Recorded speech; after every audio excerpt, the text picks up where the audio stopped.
গতিকে ভকত ভগৱন্তৰ যাৰ যি বিষয়ে আমি শ্ৰৱণ কীৰ্তন নকৰোঁ কিয় আমি কলিযুগৰ ভয়াৱহতাৰ পৰা ৰক্ষা পাব পাৰিম কাৰণ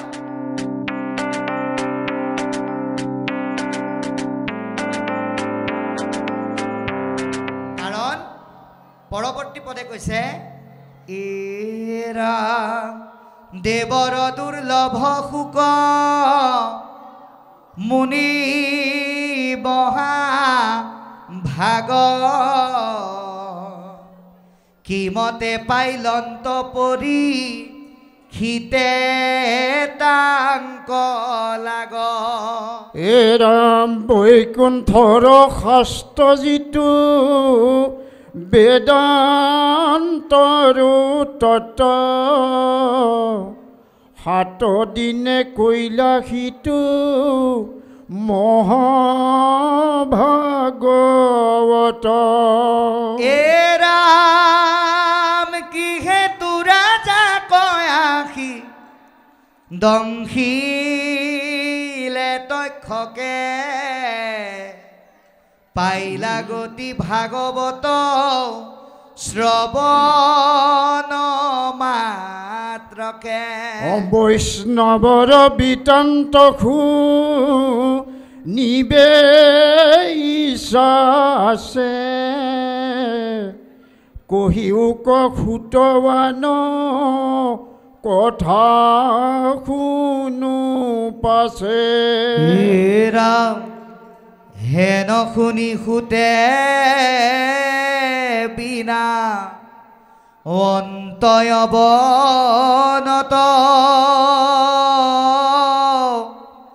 আমি অকুলীন হেন আছিল মনত ৰামে তোমাৰ প্ৰশ্নে ভৈলো আজি সি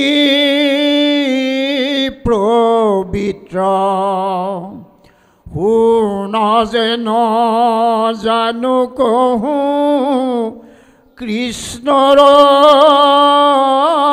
চৰিত্ৰ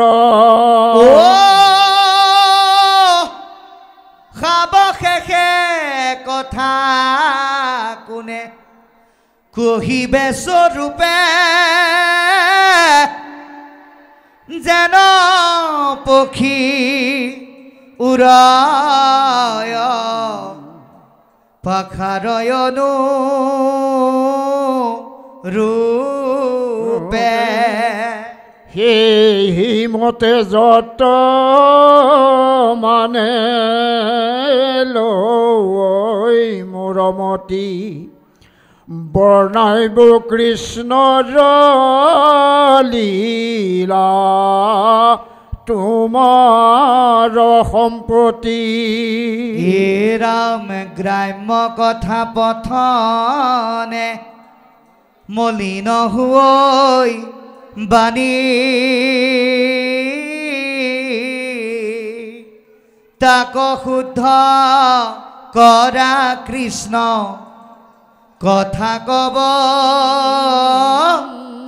খানি কৃষ্ণ চৰিত্ৰত মোৰ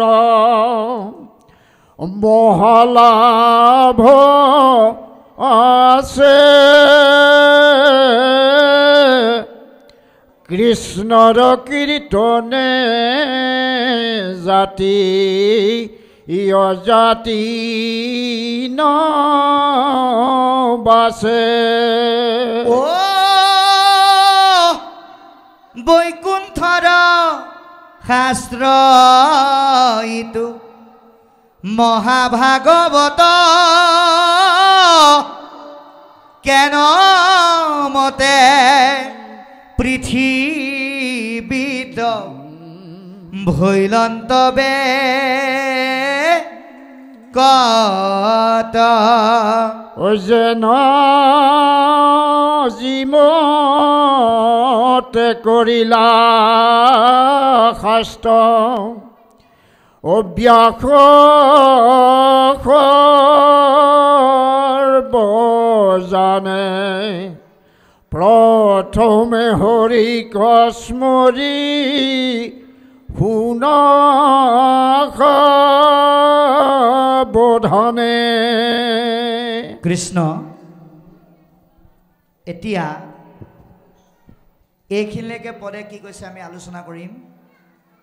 দেৱৰ দুৰ্লভ শুক মুনি মহাভাগ 28,000 ঋষিয়ে সুতক প্ৰশ্ন কৰিছে যে দেৱতাৰ দুৰ্লভ, দুৰ্লভ মানে দুষ্প্ৰাপ্য, সহজে নাপায়। দেৱতাই সহজে লগ পাব নোৱাৰা শুকদেৱক পৰীক্ষিত ৰজাই কেনেকৈ লগ পালে। ইয়াৰ পৰমাৰ্থিক তত্ত্বটো হ'ল বাবাই সমস্ত দেৱতাই কেতিয়াও ভকতৰ সংগ লাভ কৰিব নোৱাৰে। সেইকাৰণে ব্ৰহ্মাদী দেৱতাসকলেও কলি যুগত ভাৰতবৰ্ষত মানুহৰ জন্ম পাব বিচাৰে, কাৰণ দেৱতাতকৈ মানুহৰ জন্ম উত্তম বুলি কৈছে। দেৱতাসকলে ভগৱন্তৰ ওচৰত আবেদন কৰিলে, হে প্ৰভু দেৱে বোলে ভাৰত ঋষে জন্ম হইব, জন্ম হইয়া ঈশ্বৰৰ শৰণ সেবিব, তোমাৰ শৰণ বিনে নুপুজয় জ্ঞান, এতেকে মনুষ্য জন্ম দেৱতু প্ৰধান। গতিকে এই মানুহৰ জন্মটো দেৱতাতকৈ উত্তম কি কাৰণে? সাধুৰ সংগ মনুষ্য জন্মত কলি যুগত লাভ কৰিব পাৰি। সেইকাৰণেহে দুৰ্লভ দেৱতাই লাভ কৰিব নোৱাৰা পৰীক্ষিতে দেৱতাই লাভ কৰিব নোৱাৰা শুকদেৱক পালে, কেৱল মনুষ্যৰ জন্ম আৰু মহাভাগৱতৰ গুণ থকাৰ কাৰণে। এই পৰম তত্ত্বটো আমি উপলব্ধি কৰিব লাগিব। 2 নম্বৰ কৈছে যে বৈকুণ্ঠৰ শাস্ত্ৰইটো বেদান্তৰো তত্ত্ব। এই ভাগৱত কি অকল বৈকুণ্ঠৰ শাস্ত্ৰই নহয়, বেদান্তৰ সাৰ। ভাগৱত বেদ বেদান্তৰ সাৰ। 7 দিনত কেনেকৈ কৈ শেষ কৰিলে। 7টা দিন মানে কি বাৰু? সপ্তাহৰ প্ৰথম দিনটোৰ পৰা শেষৰ দিনটোলৈ আপুনি আমি যিকেইটা দিন পাৰ কৰি আহিছোঁ, এই 7টা দিনৰ কথা কৈছে। কেৱল পৰীক্ষিতে শুনা নিৰ্দিষ্ট 7টা দিনক আমি ভাবি থাকিলে ভুল হ'ব। ইয়াৰ পৰম তত্ত্বটো উপলব্ধি কৰিব লাগিব, যাতে আমি যি 100 বছৰ লৈ আহিলেও আমি যি 7টা দিন পাই আছোঁ এতিয়া, এই 7টা দিন আৰু 12টা স্কন্ধ মানে হৈছে 12টা মাহ। এবছৰত 12টা মাহ, সেইকাৰণে 12টা স্কন্ধ। 7টা দিনত 12টা স্কন্ধৰ যোগেদি নিগৰিত কৃষ্ণ কথা এটা দিনো যাতে আমি নুশুনাকে পাৰ নহয়, তাৰ কাৰণে আমি যত্ন কৰিব লাগিব। পৰীক্ষিত ৰজাকে তক্ষকে দংশন কৰা নাই, আপোনাক আমাক খুটিবৰ কাৰণে এডাল সৰ্প ৰৈ আছে, কাল সৰ্প। আমাৰ একাদশ স্কন্ধ ভাগৱতে সিদ্ধান্ত দিছে সেইকাৰণে,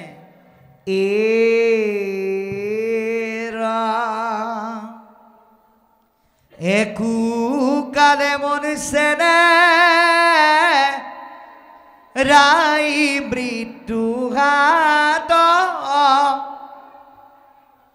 তথাপি নভজে কৃষ্ণ হুৱে আত্মঘাত।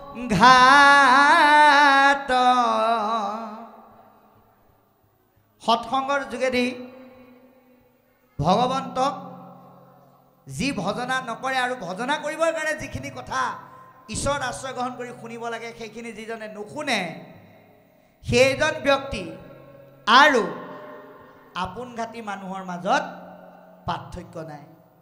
সেইকাৰণে আমি সদা সৰ্বদা শুনিব লাগে। সেইকাৰণে কৈছে যে কিহেতু ৰাজাকো আখি দংশিলে তক্ষকে, কি কাৰণত পৰীক্ষিত ৰজাক দংশন কৰিব লগা হ'ল, সেই কাৰণৰ ৰহস্যটো ভেদ কৰি আপোনাক আমাকো যাতে মৃত্যুৰূপী কাল সৰ্পই দংশন কৰি যমৰ যাতনাযুক্ত মৃত্যুলৈ যাতে আমি যাব লগা নহয়, তাৰ কাৰণে এই কথাখিনি শুনিব লাগিব।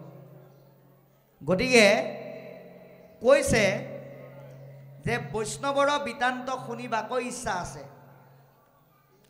আমাৰ বৈষ্ণৱৰ কথাহে শুনিবলৈ মন আছে। তাৰ বাহিৰে যদি কিবা কথা আছে সেয়া আমি পাছে পৰিও শুনিম। এই কথা আমাক জনাইছে। গতিকে হেন শুনি সুতে বিনা অন্ত অৱনত, এই কথা শুনি মহামুনি শুকদেৱে কান্দিছে। আমি অকুলীন হেনো আছিল মনত, নিজকে আমি নিজ জাতিৰ বুলি ভাবি আছিলোঁ। তোমালোকে এনেকৈ নোকোৱাৰ আগতে তোমাষাৰ প্ৰশ্নে ভৰিলোঁ আজি সি প্ৰবৃত্ত। তোমালোকে যি প্ৰশ্নৰ অৱতাৰণা কৰিলা তাতে নিজকে প্ৰবৃত্ত যেন উপলব্ধি কৰিছোঁ। গতিকে শুনা যেন জানো কহোঁ কৃষ্ণৰ চৰিত্ৰ, যিমানলৈকে ঢুকি পাওঁ কৃষ্ণৰ গুঞ্জক লীলা চৰিত্ৰ কম, তোমালোকে শুনিবা। গতিকে ভাগৱতৰ কথা সবিশেষকৈ শেষ কৰিব পৰা ব্যক্তি এতিয়ালৈকে সৃষ্টি হোৱা নাই, এয়া সুতেই প্ৰমাণ কৰি দিলে। গতিকে সাৱশেষে কথা কোনে কহিবে স্বৰূপে, ভগৱানৰ কথা গোটেইখিনি কৈ কোনে শেষ কৰিব পাৰিব? সাগৰৰ মাজত পানী সিঁচি শেষ কৰাৰ দৰে কথা বুলি কৈছে। গতিকে যেন পক্ষী উৰয় পাখাৰ অনুৰূপে, পক্ষীয়ে যেনেকৈ পাখি অনুৰূপে উৰে, আমিও ঠিক তেনেকৈ বুদ্ধি অনুসাৰে আপোনালোকৰ আগত কৃষ্ণ কথা কম। কাৰণ সেই মতে যত মানে লৱে মোৰ মতি, মোৰ মনে যিমানলৈকে ঢুকি পায় সিমানলৈকে আপোনালোকৰ আগত কৃষ্ণ কথা কম। আৰু সেই কথা শুনি আপোনালোকে নিজৰ গতি সাধনৰ ব্যৱস্থা কৰক। গ্ৰাম্য কথা পথনে মলিন হোৱে বাণী। গতিকে আপোনালোককো আমি এই সুযোগতে অনুৰোধ জনাইছোঁ, শিৱসাগৰীয়া গাঁৱৰ সমূহ বাপাই সমস্তক, যে একো কাম বন নাই, ফেনখন লগাই পেলাই অকণমান বিচনাত জিৰণি লওক, নাইবা ভাল কিতাপ এখন পঢ়ক, কিন্তু তথাপিতো 2-4জন ব্যক্তি গোট খাই কেতিয়াও পৰ চৰ্চা কৰি নাথাকিব, গ্ৰাম্য কথা পাতি নাথাকিব। পৰ চৰ্চা গ্ৰাম্য কথাই কি কৰে? আমাৰ দেহ মন পৰিৱেশবিলাক বেয়া কৰি দিয়ে। বিশেষকৈ আপুনি পতা দুটা লোকৰ চৰ্চাৰ কথাই আপোনালোকৰ ঘৰত থকা সৰু ল'ৰাটোৰ গাত প্ৰভাৱ পৰে। আপুনি যিমানেই পৰ চৰ্চা কৰিব, সৰু ল'ৰা ছোৱালীয়ে সেই কথাটোৰ মাত্ৰাটো বুজি নাপায়। দুটা ল'ৰা যেতিয়া গোট খাব, গোট খাই পেলাই সিহঁতে সেইবিলাককে পাতি পেলাই তেওঁলোকে বেয়াৰ ফাললৈ গতি কৰিব। সেইকাৰণে পৰ চৰ্চা আমি পৰাপক্ষত কৰিব নালাগে। আৰু যদি কোনোবাই কৰিছেও তেওঁলোকৰ পৰা আঁতৰ হ'ব লাগে। কেনেকৈ আঁতৰ হ'ব পাৰি তাৰ এটা উপায় আমি একেলগে আজি চিন্তা কৰোঁ। চাওঁ আহকচোন। যেনিবা এনেকুৱা কিছুমান মানুহ আছে আপোনালোকৰ গাঁৱত, যি আপুনি চকীখন দিয়াৰ লগে লগে লোকৰ কথা পাতি ভাল পায়। আপোনাৰ ঘৰলৈ গ'ল নহয় আছেনে বুলি আপুনি বহিবলৈ দিলে, লগে লগে তেওঁ চিধাই আৰম্ভ কৰি দিলে, বোলে কালি আমুকৰ ঘৰৰ বিয়ালৈ মাতিছিলে নাই? এতিয়া আপুনি যদি কয় মাতিছিলে বুলি, বোলে নগ'লা নেকি? বোলে নগ'লোঁ, লগে লগে তেওঁ আৰম্ভ কৰিব, নগ'লা ভালেই কৰিলা, যিখনে খোৱালে ৰুটি নিসিজিলেই, আলু আধা সিজা, দালি ধোপা ধোপা গুণ, আৰু গহনা গাঁঠৰিবিলাক যিবিলাক দিছে সেইবিলাক যেন তেন মানুহেও নিপিন্ধে, এনেকুৱা ধৰণৰ কথা পাতিব। তেনেকুৱা ব্যক্তিৰ পৰা আপুনি কেনেকৈ হাত সাৰিব জানে? তেওঁ কথাখিনি কওঁতে তেওঁৰ মুখতে ধৰি পেলাই আপুনি কওক যে আমাৰ কালি শিৱসাগৰীয়া গাঁৱত ভাগৱত পাতিছিলে, বৰ ধুনীয়াকৈ ভাগৱতৰ অনুষ্ঠান আয়োজন হৈছে, বহুত মানুহ গোট খালে। লগে লগে তেওঁ তাৰ পৰা আঁতৰি গুচি আহিব। কি বুলি? বোলে মই তোমাৰ ঘৰলৈ আহিম বুলি অহা নাছিলোঁ নহয়, আমুকৰ ঘৰলৈহে আহিছিলোঁ, মানুহ নাই কাৰণে সোমালোঁ দেই, বেছি দেৰি নকৰোঁ, যাওঁ বুলি। অৰ্থাৎ যি বেয়া কথা শুনি ভাল পায় তেওঁ ভাল কথা কেতিয়াও শুনিব নোৱাৰে। গতিকে আমি গ্ৰাম্য কথা চৰ্চা কৰা ব্যক্তিৰ পৰা এনেধৰণে হাত সাৰিব পাৰোঁ। কিন্তু কৃষ্ণ কথাত কি আছে? কৃষ্ণ চৰিত্ৰত মোৰ মহালাভ আছে। আমি যিমানেই কৃষ্ণ কথা পাতিম তাত লাভতকৈও লাভ, মহালাভ আছে। কি লাভ? কৃষ্ণৰ কীৰ্তনে ৰাতি অজাতি নবাছে। আজি আপোনালোকে ইয়াত এটা কথা চাব, SP, DSP, DC আহিলেও শাস্ত্ৰৰ নীতিমতে যদি চাই কথতে বহিব লাগিব হাতত ভিক্ষাৰ জুলুঙা লোৱাজন আহিলেও কিন্তু কথতে বহিব লাগিব গতিকে ইয়াত সংকীৰ্ণ মনোভাৱ নাই য'ত কৃষ্ণ কথা চৰ্চা হয় গতিকে কোলা বগা চুতবৰ আপোন পৰ এই ভিন্নতা কৃষ্ণ কথাত নাই বুলি কৈছে সেইকাৰণে প্ৰশ্ন প্ৰদান কৰিছে বৈকুণ্ঠৰ শাস্ত্ৰ এইটো মহাভাগৱত বৈকুণ্ঠৰ শাস্ত্ৰ এই মহাভাগৱত কেনমতে পৃথিৱীত ভৈলন্ত বেকত কেনেকৈ পৃথিৱীত ব্যপ্ত হ'ল কিমতে কৰিলা শাস্ত্ৰ ব্যাস সৰ্বজান সৰ্বজ্ঞাত ব্যাসদেৱে কেনেকৈ এই ভাগৱত শাস্ত্ৰ বিশ্লেষণ কৰিলে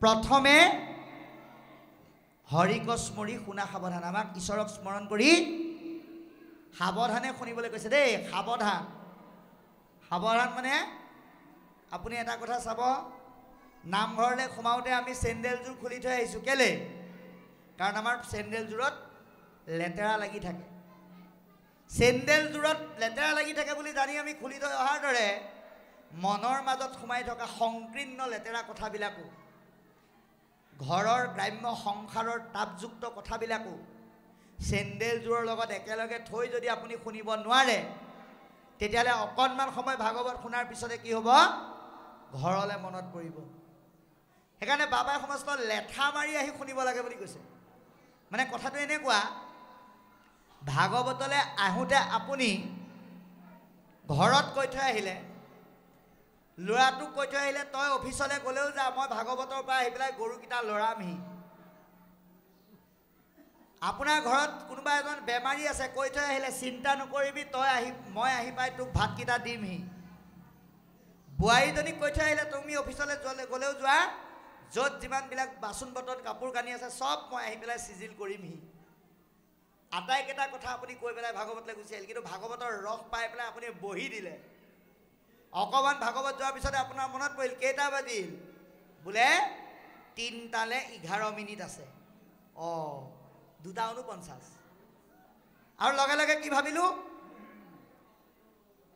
গৰু লৰাবলৈ থাকিল ভাত দিবলৈ থাকিল বাকী কাম বন থাকিল আৰু মনটো ইয়াতো নবহিল তেনেকৈ শুনিলে কিন্তু কামত নাহিব কিন্তু আপুনি যদি আকৌ ভাগৱত শুনাৰ নামত গৰুকেইটাইও যদি পানী নাখায় কোনোবা যদি অনাহাৰে থাকিব লগা হয় তেতিয়াহ'লে কিন্তু ভাগৱতলৈ আহি পুণ্য কৰাৰ বিপৰীতে পাপ কুটুৱাহে হ'ব সেইকাৰণে হৰি কথা শুনিলে বুলিয়েই যে কোনোবা নাখালে আপোনাৰ পুণ্য হ'ব তেনেকুৱা কোনো কথা নাই সেইকাৰণে আমাক কৈছে লেঠা মাৰি শুনা কোনো ধৰণৰ কাম পৰৱৰ্তী ভাগৱত শুনি আহি কৰিম বুলি আমি কাৰোবাক আশ্বাস দি থৈ কেতিয়াও আহিব নালাগে সেই কথাটোৱে খেলাই থাকিব সেইকাৰণে ভগৱন্তত মনটো দি সাৱধানে শুনিবলৈ কৈ পৰৱৰ্তী কৈছে এৰা দিনে কপূৰ্বত পৰা সৰসু তৰিষি বদৰিকাশ্ৰমত আসন্ত ব্যাসঋষি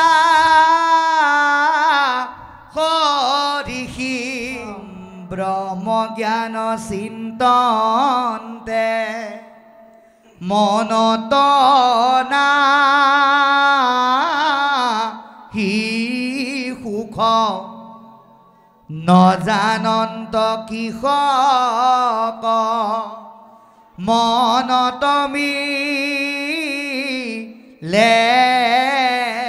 দুখ ৰাম অধুমুখে আছা বহি ৰহি হুয়ানি খবদ সেই বেলা তৈতে আখি মিলিল নাৰদ ৰাম হাতে দিব বিনা যন্ত্ৰ মুখেৰা মনাম হৃদয়ত কৃষ্ণ মূৰ্তি স্ফূৰ্তিও বিশ্ৰাম হিৰম প্ৰেমেৰ অবচিত্তি ৰোমাঞ্চ শৰীৰ ধাৰায় শ্ৰবন্তে আসই নয়ন ৰণীৰ ৰাম তুলন্ত যন্ত্ৰ মহা হৰিৰ চৰিত্ৰ নাৰদক দেখি ব্যাস ঋষি চকিত ওৰা মাথে বেথে উঠিলাধু ৰিয়া কি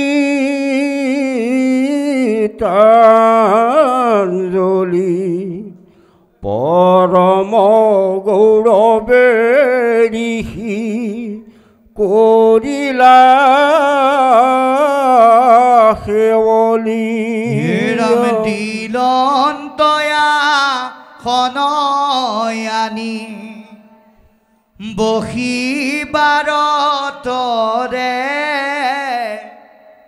পাদ্যৰ্ঘে গন্ধে ধূপে পূজিলা সাদৰে হিৰামে পণিপতে পুছিলা কুশল আগ মন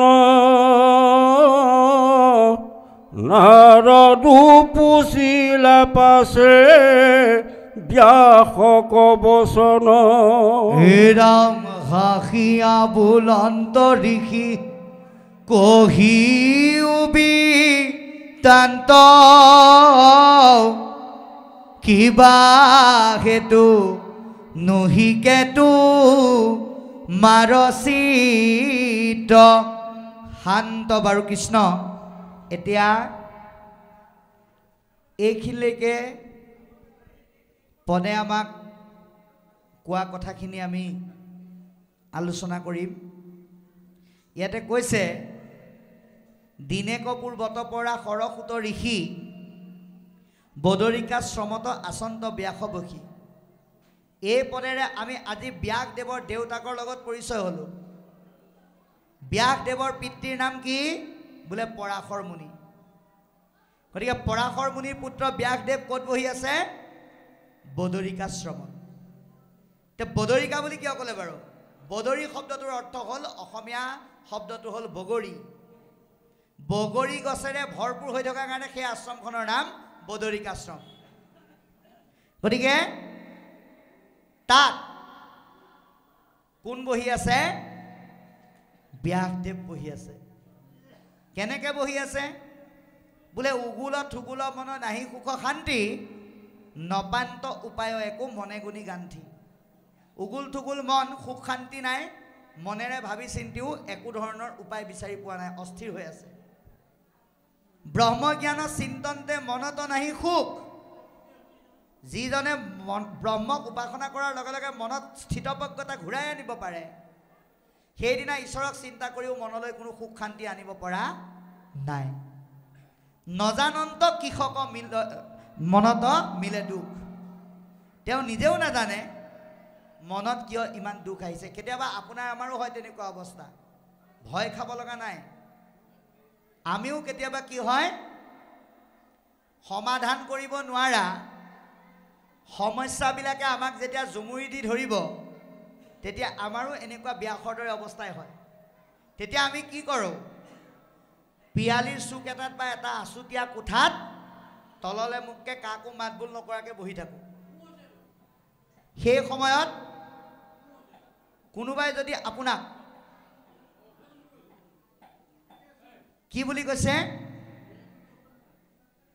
সেই সময়ত যদি কোনোবাই আপোনাক মাত দিয়াটো দূৰৰ কথা চাহ একাপ দিবলৈ আহিলেও খং উঠি যায় ভালকৈ কথা এটা ক'লেও মনত বেয়াভাৱে আহে গতিকে ব্যাসদেৱে তেনেকুৱা এটা অৱস্থাত পৰিল গতিকে এতিয়া পদে কৈছে এতিয়া সেই অৱস্থাৰ পৰা মুক্ত হ'বলৈ কি কৰিব লাগিব আমি সেইটো চাওঁ অধুমুখে আশাবসী হৈয়া নিশবত তেনেকুৱাকৈ তললৈ মুখকে একো কথা নোকোৱাকৈ বহি আছে সেই বেলা তইতে আহি মিলিল নাৰদ তেনেকুৱা অৱস্থাতে আহি নাৰদ আহি উপস্থিত হ'ল কিয় আহিল নাৰদ মানে কি আপুনি জীৱনত যদি সমাধান কৰিব নোৱাৰা সমস্যাৰ কাৰণে নিৰুপায় হৈ পেলাই তেনেকৈ থাকিব লগা হয় আপুনি তাৰ পৰা পৰিত্ৰাণ পাবলৈ হ'লে আপুনি সৎসংগৰ কাষ চাপিব লাগিব সৎসংগৰ অবিহনে আপুনি কিন্তু সেই অৱস্থাৰ পৰা কেতিয়াও পৰিত্ৰাণ পাব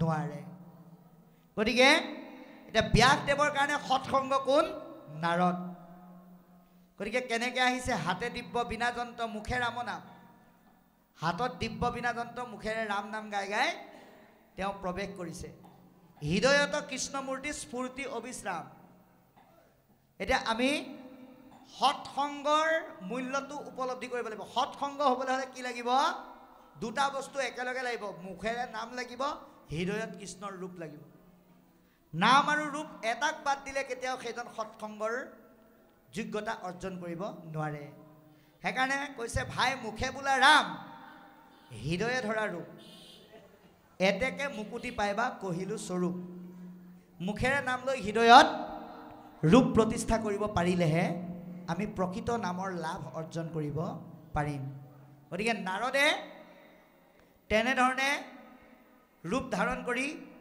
দিব্য বীণা বাই বাই তাত উপস্থিত হৈছে তে আহোঁতে কি গাইছে হৰি নাম বিচাৰি খালো বাথুৰি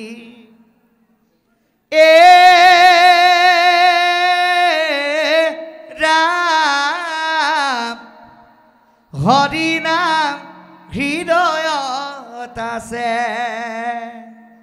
কৃষ্ণ ৰাম কৃষ্ণ ৰাম কৃষ্ণ ৰাম কৃষ্ণ ৰাম এনেধৰণে নাৰদ আহি উপস্থিত হৈছে গতিকে তুলন্ত যন্ত্ৰত মহা হৰিৰ চৰিত সুৰৰ ঝংকাৰৰ ৰাগিনী সেই দিব্য বীণা যন্ত্ৰত তুলি তুলি তাত তেওঁ প্ৰৱেশ কৰাৰ লগে লগে নাৰদকো দেখি ব্যাস ঋষি সচকিত কাৰণ তেওঁ ভবাই নাছিল যে তেনেকুৱা অস্থিৰ অৱস্থাৰ পৰা উদ্ধাৰ কৰিবলৈ যে নাৰদ আহিব এই কথাটো তেওঁ ভুলতো ভবা নাছিলে হঠাৎ যেতিয়া দেখা পালে তেওঁ উচপ খাই গ'ল সচকিত হৈ গ'ল গতিকে কি কৰিলে আঠে বেঠে উঠিয়া ধৰিয়া কৃতাঞ্জলি পৰম গৌৰৱে ঋষি কৰিলা সেৱলী এইটো হ'ল এটা বৰ ডাঙৰ তত্ত্ব বাপাই সমস্ত ব্যাসদেৱ কিন্তু 24 অৱতাৰৰ অৱতাৰী পুৰুষ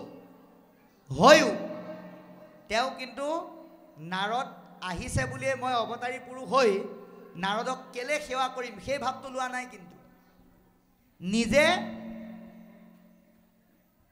পাদ্য অৰ্ঘ অশ্ৰমণি কৰি সেৱা ধৰিছে গতিকে বাবাই সমস্ত আমি আনৰ সেৱা গ্ৰহণ কৰিবলৈ যাওঁতে নিজৰ ঘৰলৈ যোৱা সাধুজনক আপুনি যদি সেৱা কৰি পেলাই পদধূলি ল'ব নোৱাৰে আপুনি যিমান নাম গালেও পাঠ কৰিলেও ব্যাখ্যা কৰিলেও আপোনাৰ মূল্য কিন্তু সমাজৰ দৃষ্টিত নিম্ন হৈ যাব গতিকে ব্যাসদেৱ অৱতাৰী পুৰুষ হৈও কিন্তু মান্যতাটো নাৰদক দিছে গতিকে আপুনি আমি জীৱনত কৃতকাৰ্য হ'বলৈ হ'লে সেৱাৰ মনোভাৱ কিন্তু লাগিবই গতিকে দিলন্ত আসন আনি বহিবাৰ তৰে খুব সুন্দৰকৈ আসন আনি বহিবলৈ দিছে পাদ্য অৰ্ঘে গন্ধে ধূপে পুজিলা সাদৰে পাদ্য অৰ্ঘ অশ্ৰমণি কৰি ধূপ দীপ দি সুন্দৰকৈ আদৰি আনি বহুৱালে প্ৰণিপাতে পুচিলা কুশল আগমন বহুদিনৰ মূৰত এজন ব্যক্তিক লগ পালে আমি যেনেকৈ আগমনৰ কাৰণ সোধো ঠিক তেনেকৈ নাৰদেও ব্যাসক আৰু ব্যাসেও নাৰদক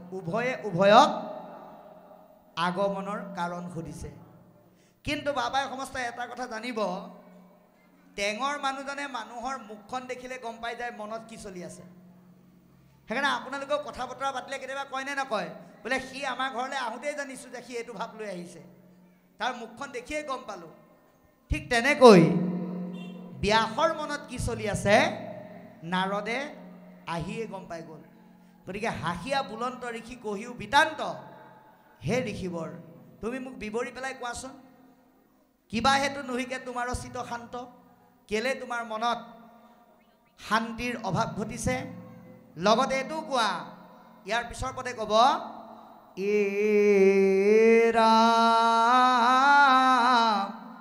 মহাউচ পিছ কিয় স্থিৰনো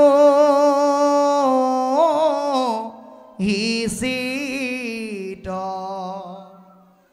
মহন্তৰ মোহাইটো কিনো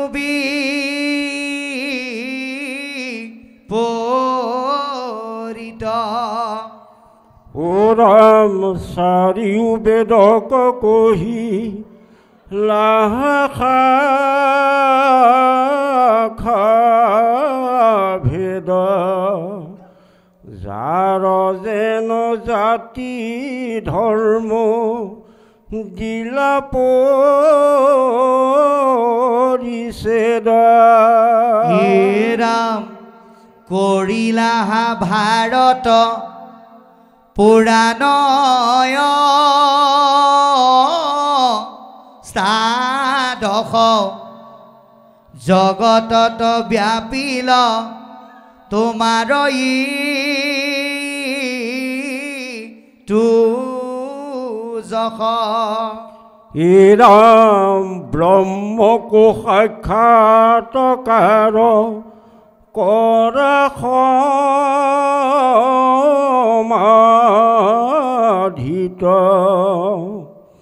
তথাপি তোমাৰ কেনে অসন্তুষ্ট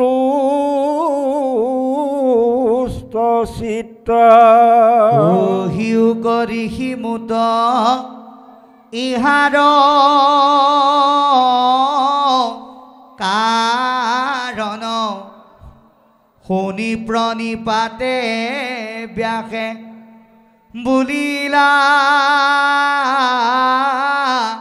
বচন হও যদি আমি বেদ শাস্ত্ৰত পাৰ্গত কৰুণীতে ঈশ্বৰৰ প্ৰণা কৰ্মযত ৰাম মহাজ্ঞান পূৰ্ণয় আমি জগতে প্ৰখ্যাত হুন্ত সমাধিতে ব্ৰহ্ম আপুনি সাক্ষাৎ ৰাম তথাপিনো গুচৈ মোৰ মনে অসন্তোষ নপাও বিমৰি শিকিবা কৰি আছো দোষ ৰাম আপুনি অগাধ বুদ্ধি অংশে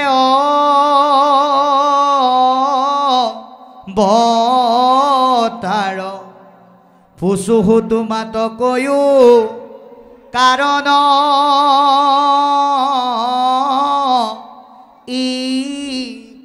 হাৰ বাৰু কৃষ্ণ এতিয়া কি বুলি কৈছে অতি সুন্দৰকৈ ক'বলৈ যত্ন কৰিছে যে হে ব্যাস তুমি এটা কথা মনত ৰাখিবা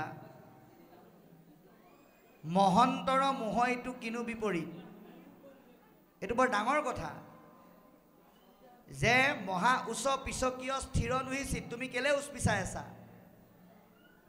আৰু মহন্ত মানে কি যি কাম ক্ৰোধ লোভ মোহক জয় কৰিব পাৰে কাম ক্ৰোধ লোভ মোহক জয় কৰি মহান ভাৱনাক যিজনে আহৰণ কৰি জীৱনত প্ৰয়োগ কৰিব পাৰে সেইজনে মহন্ত সেইকাৰণে মহন্ত কেইটামান বস্তুৱে চুব নোৱাৰে এয়া আমি কোৱা নাই স্বয়ং ভগৱন্তই উদ্ধৱক কৈছে এৰা কাম ক্ৰোধ লোভ মোহ বিষয় আক্ৰোশে মোৰ ভকত কনুচু একো দুখে কাম ক্ৰোধ লোভ মোহ আদি ভাৱনাই সন্ত সাধু মহন্ত ভকতক কেতিয়াও স্পৰ্শ কৰিব নোৱাৰে। তেনেস্থলত তুমি মহান ভাৱনাযুক্ত মহন্ত গুণৰ অধিকাৰী হোৱাৰ পিছতো তোমাৰ মনত কিয় অস্থিৰতা আহিল? কাৰণ তুমিতো এলা পেচা মহন্ত নহয়। চাৰিও বেদৰ কৰিলাহা শাখা ভেদ। তুমি চাৰি বেদৰ শাখা ভাগ কৰিলা। যাৰ যেন জাতি ধৰ্ম দিলা পৰিছেদ, তুমি জাতি ধৰ্মৰ সমিধান দিলা। কৰিলাহা ভাৰত পুৰাণ অষ্টাদশ, তুমি ভাৰত পুৰাণ 18খন পুৰাণ ভাৰত আদি শাস্ত্ৰ বিশ্লেষণ কৰিলা। জগতত ব্যাপিল তোমাৰ এইটো যশ, গোটেই জগতত তোমাৰ যশমান বিয়পি গ'ল। তেনেকুৱা এজন মহন্ত। গতিকে ব্ৰহ্মকো সাক্ষাৎ তুমি কৰা সমাধিত, তুমি সমাধি অৱস্থাত ব্ৰহ্মক সাক্ষাৎ কৰা। তথাপি তোমাৰ কেনে অসন্তুষ্ট চিত? কিয় তথাপিও ইমানখিনি গুণৰ অধিকাৰী হোৱাৰ পিছতো তোমাৰ মনত কিয় অস্থিৰতাই দেখা দিছে? কহিউক ঋষিমুত ইহাৰৰ কাৰণ, হে ঋষিবৰ তুমি তোমাৰ অস্থিৰতাৰ কাৰণটো মোক বুজাই পেলাই কোৱা। শুনি প্ৰণিপাতে ব্যাসে বুলিল বচন। আৰু ব্যাসদেৱে শুনি পেলাই ক'বলৈ আৰম্ভ কৰিছে কি বুলি? হওঁ যদি আমি বেদ শাস্ত্ৰত পাৰ্গত, কৰুণীতে ঈশ্বৰ অৰ্পণা কৰ্ম যত। বাপাই সমস্ত আপোনাক লোক সমাজত যিমানেই গুণী জ্ঞানী বুলি নকওক, আপুনি নিজক কেতিয়াও জ্ঞানী বুলি নাভাবিব। আপুনি সকলো ঈশ্বৰৰ কৃপা বা বৰদান বুলি ভাবক। ব্যাসদেৱ অৱতাৰী পুৰুষ হৈও কি বুলি কৈছে? গোটেই সমাজে মোক জ্ঞানী বুলি কয় হয়, কিন্তু মই নিজক নিজে নাভাবোঁ। সমস্ত মই ভগৱন্তত অৰ্পণ কৰি দিওঁ আৰু তেৰাৰ কৃপা বুলি ভাবোঁ। সেইকাৰণে আপুনি আমি যেতিয়ালৈকে অৰ্পণ কৰিব নোৱাৰিম, ৰত্নাৱলীত কৈছে এৰা হবে নাৰা অনপৰ জানিবানি সয় অৰ্পণ ভইলে কিছু ফল নধৰ।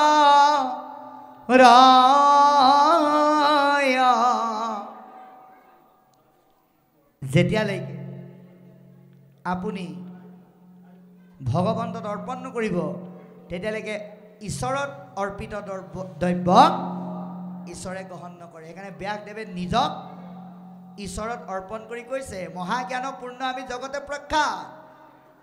আমি জগতৰ দৃষ্টিত জ্ঞানী হয়, কিন্তু মই নিজক নিজে জ্ঞানী বুলি নাভাবোঁ। হুন্ত সমাধিতে ব্ৰহ্ম আপুনি সাক্ষাৎ। ব্ৰহ্মক মই সমাধি অৱস্থাত সাক্ষাৎ কৰিব পাৰোঁ। তথাপি নুগুছে মোৰ মনে অসন্তোষ। তথাপিতো মোৰ মনৰ পৰা অসন্তুষ্টতাৰ ভাৱ আঁতৰা নাই। নপাওঁ বিম ঋষি কিবা কৰি আছোঁ দুখ। মই ভাবি গুণিও হে ঋষিবৰ মইনো কি দুখ কৰিলোঁ মই নিজেও ক'ব পৰা নাই। আপুনি অগাধ বুদ্ধি অংশে অৱতাৰ। ব্যাসদেৱ নিজেও অৱতাৰী পুৰুষ, কিন্তু মান্যতাটো কাক দিছে? নাৰদক। আপুনি আমি ভগৱন্তই কৃপা কৰি দিয়া জ্ঞান বুদ্ধিৰ মৰ্যাদাটো যেতিয়ালৈকে ঈশ্বৰত অৰ্পণ কৰিব নোৱাৰিম, আনক জ্ঞানৰ দৃষ্টিৰে মান্যতা দিব যেতিয়ালৈকে নোৱাৰিম, তেতিয়ালৈকে আপোনাক সমাজে জ্ঞানী বুলি প্ৰশংসা নকৰিব। গতিকে ব্যাসদেৱে কি বুলি কৈছে? যে আপুনি অগাধ বুদ্ধিৰ গৰাকী অৱতাৰী পুৰুষ। গতিকে পুচুহু তোমাতো কৈও কাৰণ ইহাৰ। গতিকে মোৰ মনত কি হৈ আছে আপুনিয়ে মোক বুজাই কওক। এতিয়া নাৰদে কৈছে এৰা নাৰদ বদতি শুনা মহামো নিব্যা তুমি সি কৰিলা সবে জগতকে নাশ ও ৰাম নিৰন্তৰ পশুৰৰ হোৱাইলা তুমি প্ৰাণ নাহি মন্দ কৰ্ম আৰু ইহাৰ সমান হে ৰাম গৰিহিত কৰ্মকো অকস্মতে লোক ৰাইলা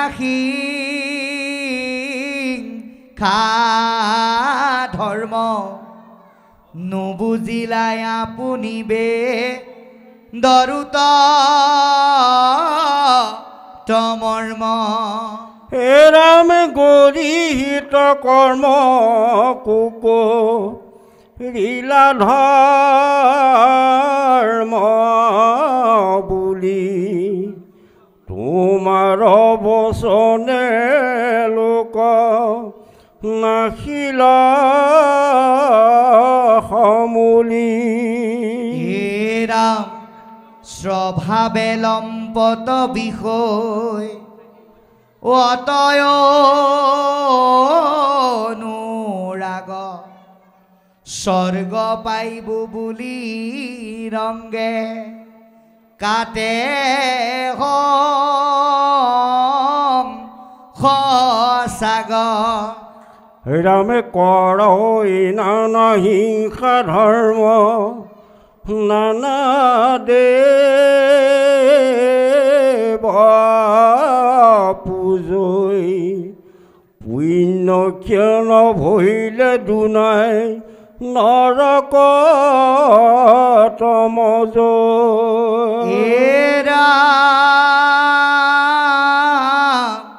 যদি জ্ঞানীগণে তাক কৰে নি বাৰণ আৰু তাৰ বাক্য ন মানে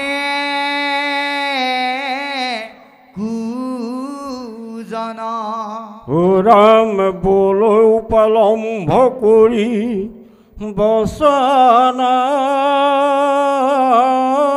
খণ্ডিত ব্যাসতৈ অধিক ভৈল এহেন্তে পণ্ডিত হে ৰাম প্ৰকৃতি কহিলা তুমি আনসে ধৰ্মক নকৈলা প্ৰখ্যাত কৰি কৃষ্ণ কীৰ্তনক হে ৰামে সিঞ্চিল তোমাত ঋষি পৰম অন্যায় নুহি সুস্থ চিত্ত এহিষে অভিপায় কৃষ্ণ এতিয়া নিজক প্ৰশ্ন কৰক এয়া কেৱল নাৰদে ব্যাসক কৈছে বুলি যদি ইয়াত শুনি পেলাই ঘৰলৈ গুচি যাওঁ নাৰদে ব্যাসক ক'লে আৰু আমাৰনো তাতে কি হ'ল বুলি তেতিয়াহ'লে কিন্তু ইয়াৰ ৰহস্যটো আমি উপলব্ধি কৰিব নোৱাৰিম আমি ইয়াত বিচাৰিব লাগিব কি যে ব্যাসে কৰা ভুলটো আমিও কৰি আছোঁ নেকি কাৰণ নাৰদ হ'ল ডাক্তৰ ভাগৱতখন হ'ল প্ৰেছক্ৰিপশ্যন আৰু ব্যাস হ'ল বেমাৰী গতিকে আপুনি আমিও এতিয়া বেমাৰী আমি কি বেমাৰত পৰি আছোঁ সংসাৰৰ তিনিটা আপদযুক্ত তাপৰ বেমাৰত আমি পৰি আছোঁ গতিকে এতিয়া ব্যাসে কৰা ভুলটো আপুনি আমি যদি কৰিছোঁ তেতিয়াহ'লে আজিৰ দৰে সৎসংগত ভাগৱতৰ যোগেদি তাক আমি শুধৰাব লাগিব আৰু তাৰ কাৰণে আমি নাৰদ ব্যাসে কৰা ভুলকেইটা আমি এবাৰ চাই নিজৰ গাটোত আমি এবাৰ চাব লাগিব আমি কৰি আছোঁ নেকি এক নম্বৰ ভুলটো কি বুলি ক'লে নাৰদ বদতি শুনা মহামুনি ব্যাস তুমি সি কৰিলা হবে জগতকে নাশ। আপুনি পদবীটো চাওক, ব্যাসদেৱ কোন আছিল? সেই সময়ৰ এজন জ্ঞানজ্যেষ্ঠ বয়োজ্যেষ্ঠ যুগশ্ৰেষ্ঠ পুৰুষ আছিল। গতিকে জ্ঞানজ্যেষ্ঠ বয়োজ্যেষ্ঠ যুগশ্ৰেষ্ঠ পুৰুষ হৈও তেওঁক জগতে মান্যতা দিয়ে বুলি জ্ঞান বুদ্ধিবিলাক অসৎভাৱে প্ৰয়োগ কৰি জগতৰ লোকক সৰ্বনাশী পথলৈ ঠেলি দিলে। এতিয়া আপুনিও ঘৰখনৰ ভিতৰত, গাঁওখনৰ ভিতৰত, অঞ্চলটোৰ ভিতৰত, সমাজৰ ভিতৰত আপুনি মুখিয়াল হৈ যিটো কাম বেয়া সেইটো যদি আপুনি ভাল বুলি, আনৰ যি হয় হওক মোৰ ভাল হৈ থাকক বুলি যদি আপুনি কৰাবলৈ যায়, তাৰ ফলটো কিন্তু ব্যাসৰ দৰে আপুনিও ভুগিব লাগিবই। কৃষ্ণ।